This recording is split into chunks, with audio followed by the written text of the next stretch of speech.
How's it going, folks? CR here, and I'd like to address some of the drama that's going on around Jinx and some of the people he knows here, some of the people he doesn't. So I'm kind of hoping that Jinx will send this video to all the involved parties. It's going to be very general, very broad. Some of the things might apply to some of the individuals, some of them might not. If it applies to you, you probably should hear me out and listen a little bit, and if it doesn't apply to you, then don't make it. It doesn't apply to you. But I want to discuss on a few topics, some of which should have already been known. I mean, I think we're all adults here, or at least I hope we're all adults. But I kind of want to get into it here. The first thing is for those who might be trolling. Well, if you guys were trolling, you're doing a good job. For those who did, I mean, they definitely got some reactions out of this, no doubt. So, all right, I can definitely see got your laughs out of this one. So, the next thing I wanted to address is internet threats. Internet threats are stupid. You know, for anything, I mean, the internet's a public domain. The odds are probably somebody captured this and archived it, and you've just greatly reduced your odds of getting away with carrying out that threat if you intended to do so. So, already you've chopped yourself off at the knees. Just saying. Threats of violence on the internet, even worse idea. In fact, you're going to get one or more of these 5 reactions from this. The first reaction is that they might do nothing. Absolutely nothing at all. While this may mean that they're intimidated, I wouldn't bank on it, because there could be a number of other things. They could think you're a joke. They could realize that your internet threat is stupid and just not really respond, sit there and think, dumbass, and be laughing on the other side of their computer screen at you. They could also think, okay, well, you just admitted to losing the argument, now you're raging. Ha ha ha. I mean, could be a number of things. The second reaction you may get, they may say something to you after that, they may not, but it is them preparing to possibly protect themselves against you. You see, when you communicate a threat of some sort of violence, well, you've just given that person reason to believe that if you come around them, it might very well be to carry out that threat. You've given them legal justification to protect themselves. Just so you know. The third thing that may happen is that this person may be very well archiving your threat and turning it over to all pertinent law enforcement agencies. Now, will they prosecute you for communicating this threat? Most likely not. I mean, it's very rare that they do, to my understanding. However, they are keeping a record of it. So, if anything happens to your intended victim, well, guess what? You've just made yourself the prime suspect, even if it's not the exact crime you threatened against them. So, I mean, way to go. You're building a case against yourself. And the fourth one, I'm going to start off with a joke. This driver's going along the highway. It's after dark, but sees this hitchhiker, picks this hitchhiker up. Anyways, he's driving along with this hitchhiker. He's taking into town. Hitchhiker says, well, thank you, man, but I got to ask one thing. How do you know I'm not some sort of serial killer or something like that? And the driver responds, well, it's easy. I mean, what are the odds of 2 serial killers being in the same vehicle at the same time? You know, okay, I understand this is rare, but very rare, in fact. But it is still possible, though improbable, that you might do this to a psychopath, and this psychopath may very well hunt you down and do something to you for threatening that on him or her. You know, just saying. The fifth possible response is really going to piss you off if it was an idle threat to begin with. And that's going to be the person calling your bluff and then mocking the shit out of you over it. Come on, bitch, what's up? I mean, your mother not let you leave the basement, or are you just waiting for that butthurt to clear up before you leave your keyboard? And come on, I mean, you said you were going to come shut my mouth. I mean, come on, do it.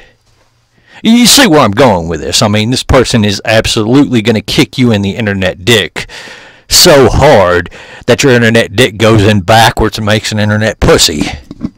Just saying.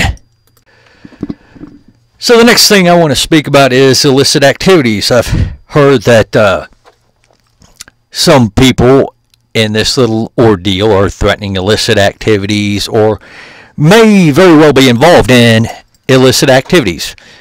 Guys, bad choice. There are some possible consequences that come with breaking the law. And just about every functioning adult can understand this. Some don't, for some reason. I don't know why. But it happens. One such possibility is time in jail.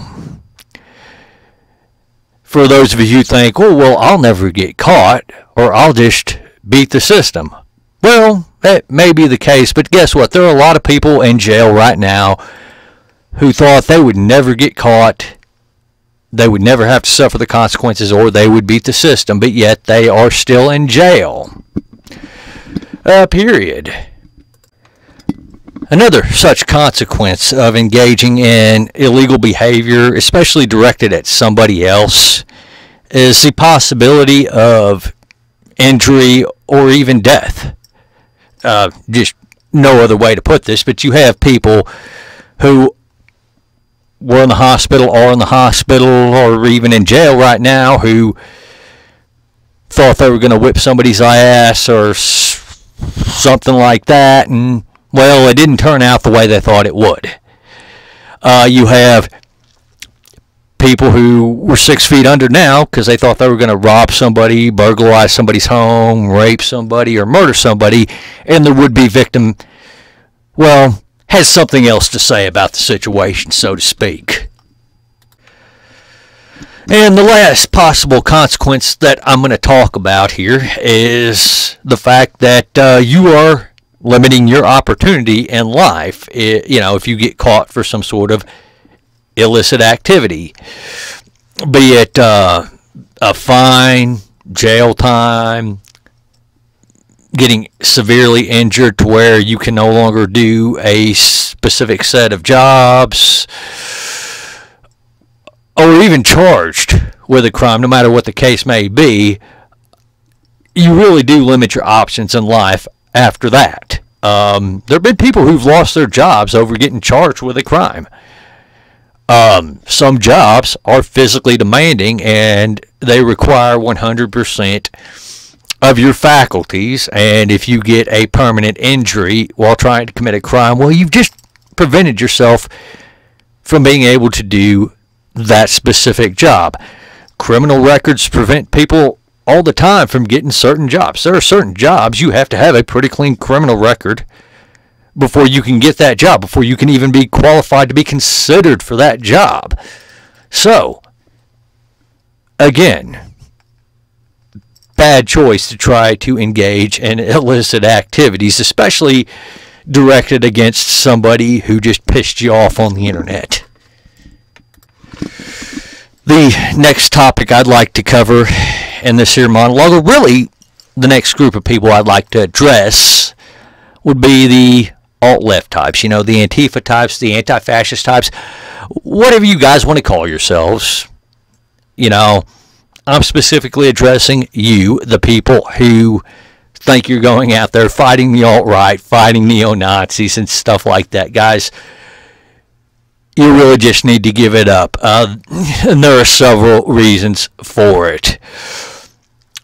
The first one being is that you guys absolutely have no clue about what you are doing. You don't. most of what you are doing is very counterproductive to your cause. Take, for example, the guy in all black who punched Richard Spencer. I've addressed this before. I had no clue who Richard Spencer was until he was punched. I had really no clue about what the alt-right was until he was punched. And then the discussion wasn't about whether or not he was a Nazi or discussing any of his beliefs or why they were wrong. It was about not going out there and punching people you disagree with just because you disagree with and they are speaking their mind. Another negative behavior that has consequences is your constant calling people alt-right, Nazis, racist. Again, hearkening back on the whole incident with Richard Spencer. By the time, you guys were calling him alt-right, Nazi, racist, and stuff like that, guess what? I didn't believe you at that time.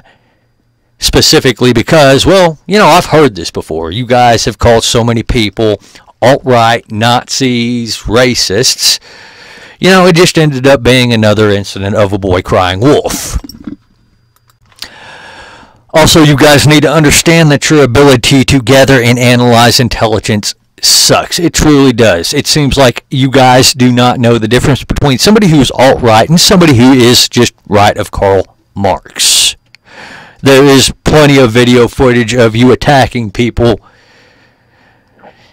and you guys calling them alt-right neo-Nazis, and that's just simply not the case.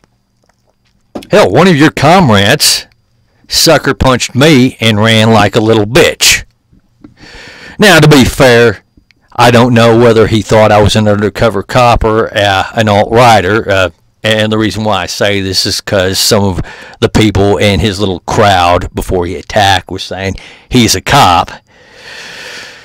But I'm neither. I'm not an alt-righter, nor am I a law enforcement officer. Just so you know. And judging by the way your comrade hit me, considering the fact that this asshole had a running start, it was very smart of him to run away. Because if he hits like that with a running start, he'd have been fucked in a fight. Just saying. I mean, if that's your guys' capacity for violence right there, you're going to lose a kinetic battle. And when I say kinetic, I mean the actual physical violence part of it. The physical violence spectrum of it. So if you guys have been listening to me, the writing on the wall is crystal clear. You guys really do need to give up with this whole fighting Nazis fantasy, and that's what it is. At least 95% of the people you attack are not neo-Nazis, they're not alt-right. They want nothing to do with it. And the best you're doing is getting people pissed off at you, risking criminal record, and potentially adding a few more people to the pool of people who would be a little bit more supportive or at least sympathize with the alt-right.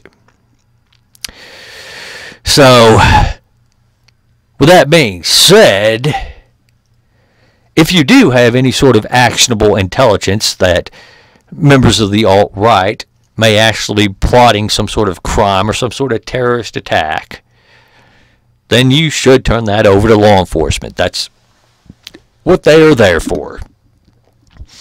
If you are making stuff up and you want to continue to, what do they call it, LARPing, live action role playing, well, I guess you can continue on, but this is just not going to end up very well for you guys.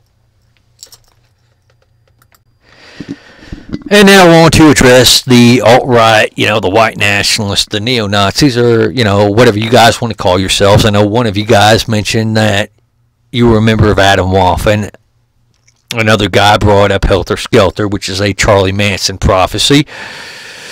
Whatever you guys want to call yourselves, though.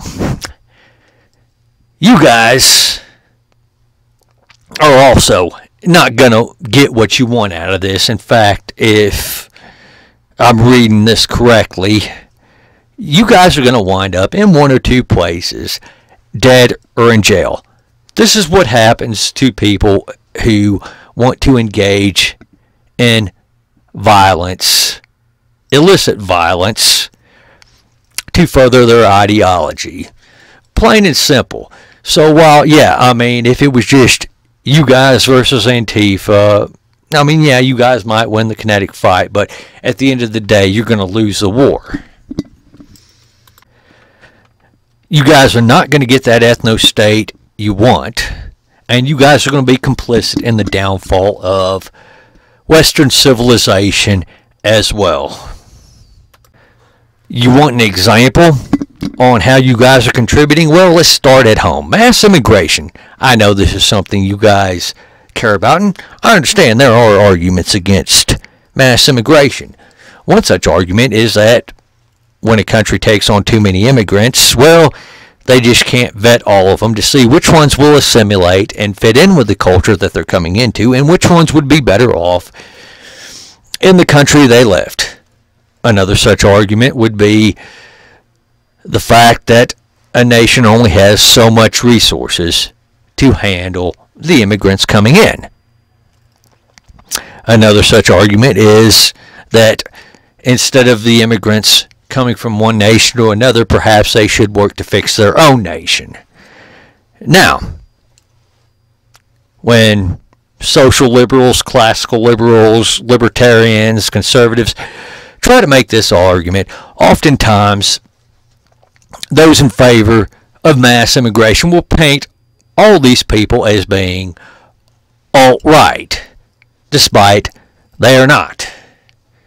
You guys have provided the boogeyman for proponents of mass immigration. Let me speak your language on this one. Great going, fags. And that's not the only way the feral left uses you clowns to push their agenda. You guys remember Norway quite a few years back when that asshole went and shot up that island full of kids? I do. Well, that incident was used to push for more gun control in the U.S. and in Norway. They were a little bit more successful with getting more gun laws in Norway. They weren't successful in the U.S., thankfully, but they were in Norway. You remember that asshole in Charlottetown who shot up that church full of churchgoers because their skin color was the wrong color? Well, I certainly do. And the left here used that to push for more gun control. Yeah, remember New Zealand? This is more recent.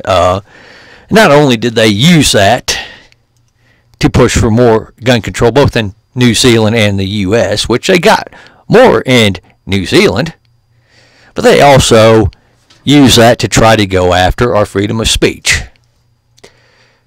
Great going, fags. And for what? Your ethno-state, which ain't going to happen? Let me ask you this. You think because somebody's white they give a shit about your rights, or you? You're going to be disappointed on that one. You think because somebody is not white that they are incapable of giving a shit about you or your rights? Well, you're also wrong on that one. I've got a few friends who are black, Hispanic, Asian, you name it, and they are staunch supporters of some of the same rights I advocate for. And that is a good thing. We need to see more people, no matter what their gender or race, stand up for individual liberty, your individual rights, your individual freedoms. Identity politics runs contrast to that. It doesn't matter if you're an SJW or a white identitarian. So I'm going to wrap this up right now because this ran way longer than I expected it to. Y'all take her easy out there. Have a great day. You got the comments below. Share your opinions.